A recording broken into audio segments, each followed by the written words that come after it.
Welcome to Barbaras Bulletin, the podcast where we bring you the latest news and updates from around the world. I'm your host, Barbara, and I'm glad you're joining us today. We're starting off with a shocking story from Australia, where a man has died in a shark attack at a Sydney beach. According to reports, the incident occurred on Saturday morning at Long Reef Beach when a surfer was bitten by what is believed to be a large shark. Despite efforts to save him, the man sadly passed away at the scene. The New South Wales Police Force has confirmed the incident and said that 2 sections of a surfboard have been recovered and taken for expert examination. The identity of the man is yet to be confirmed, and authorities are working to determine the species of shark involved. This tragic event has led to the closure of several beaches in the area, including those between Manly and Narrabeen, as a precautionary measure. Surf Life. Saving NSW has deployed a drone to search for further shark activity, and officials are urging people to stay out of the water until further notice. It's worth noting that shark attacks are rare, and this incident is a reminder of the importance of being aware of our surroundings when enjoying the ocean. Our thoughts go out to the family and friends of the victim, and we will continue to follow this story and provide updates as more information becomes available. In other related news, there have been several shark sightings in the area recently, and authorities have installed shark nets at 51 beaches between Newcastle and Wollongong as part of a seasonal program. However, it's unclear at this time whether these measures could have prevented this tragic incident. We'll be taking a closer look at the latest developments on this story and exploring the wider implications of shark attacks in our upcoming segments. For now, we want to hear from you. Have you ever had a close encounter with a shark or know someone who has? Share your stories with us on social media using the hashtag Barbaras Bulletin. We'll be right back with more of today's top news on Barbaras Bulletin. Welcome back to Barbaras Bulletin. We're glad you're still with us as we dive into our second story of the day. Today, we're talking about a developing situation that's making headlines around the world. Hundreds of workers were detained in a migrant raid at a Hyundai Motor Co. manufacturing complex in Georgia, USA. The operation was carried out by U.S. federal agents at a construction site for an electric vehicle battery plant near Savannah. According to reports, more than 300 of the 475 people detained are citizens of South Korea. The South Korean government has expressed concerns and regret over the incident, with Foreign Minister Cho Hyun saying that he may travel to Washington to engage in consultations with the U.S. administration if needed. The minister emphasized that the economic activities of South Korean companies investing in the U.S. should not be unduly infringed upon in the course of U.S. law enforcement.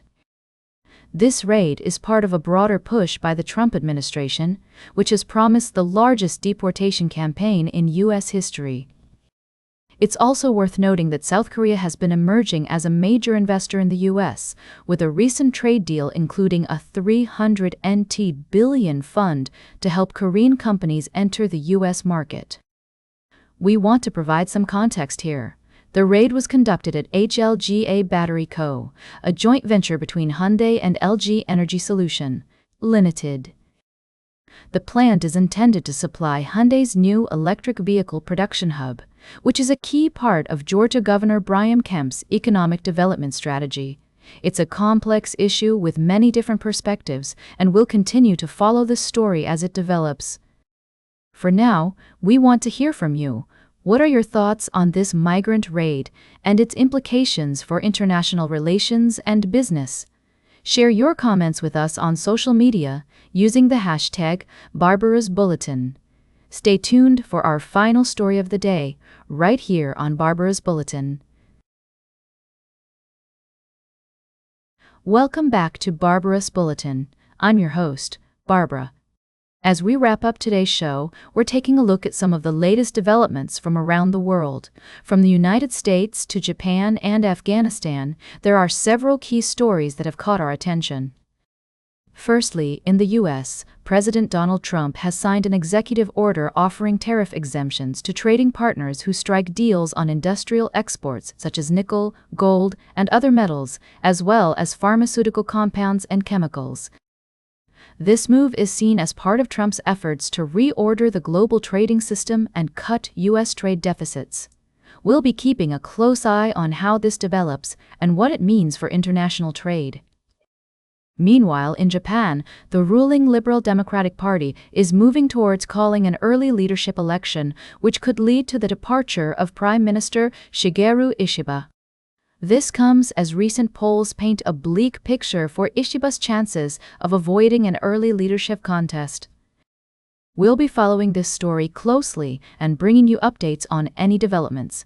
In Afghanistan, the country is still reeling from a devastating earthquake that killed over 2,200 people and left tens of thousands homeless.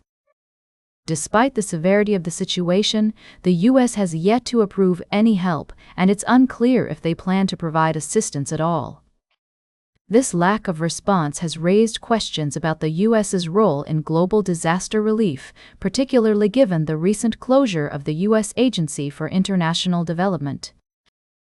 As we reflect on these stories, it's clear that there are many complex issues at play, and the consequences of these developments will be far-reaching.